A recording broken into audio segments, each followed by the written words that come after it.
बहुत समय पहले हिमालय पर्वत के राजा हिमवान के घर माता पार्वती ने पुत्री के रूप में जन्म लिया। बचपन से ही माता पार्वती के मन में भगवान शिव को अपना पति बनाने की इच्छा थी। माता पार्वती ने भगवान शिव को पति के रूप में प्राप्त करने के लिए कठोर तपस्या आरंभ कर दी। उन्होंने अपना सुख, आराम और भोजन तक त्याग दिया और पूरी श्रद्धा से भगवान शिव की आराधना करने लगी। कहा जाता है कि माता पार्वती ने वर्षों तक कठोर तप किया। उन्होंने कठिन परिस्थितियों में भी अपना संकल्प नहीं छोड़ा। उनका मन केवल भगवान शिव की भक्ति में लगा रहा। लेकिन माता पार्वती के पिता हिमवान अपनी पुत्री की इस कठोर तपस्या को देखकर चिंतित हो गए। उसी समय एक दिन देवर्षि नारद उनके पास आए।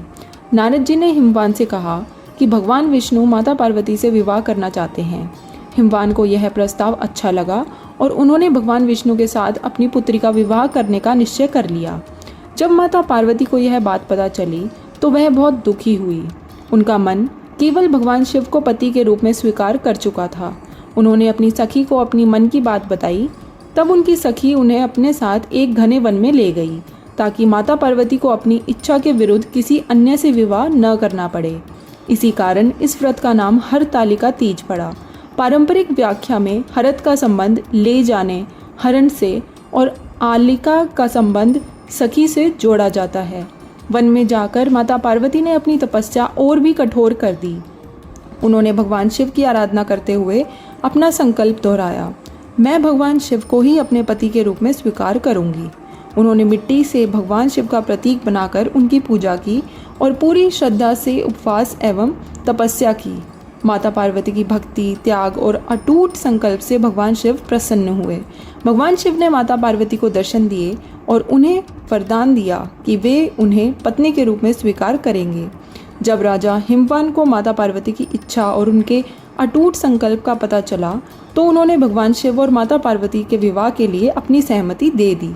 इस प्रकार माता पार्वती की वर्षों की तपस्या सफल हुई और उनका विवाह भगवान शिव से हुआ। यही कथा हरतालिका तीज के धार्मिक महत्व से जुड़ी हुई मानी जाती है। इस व्रत का संदेश यह है कि हरतालिका तीज की कथा केवल पति पत्नी के संबंध की कथा नहीं है।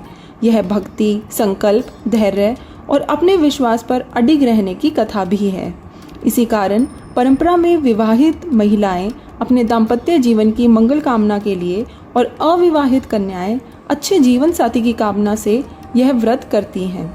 माता पार्वती की भक्ति और भगवान शिव की कृपा सभी पर बनी रहे। हर हर महादेव। जय माता पार्वती।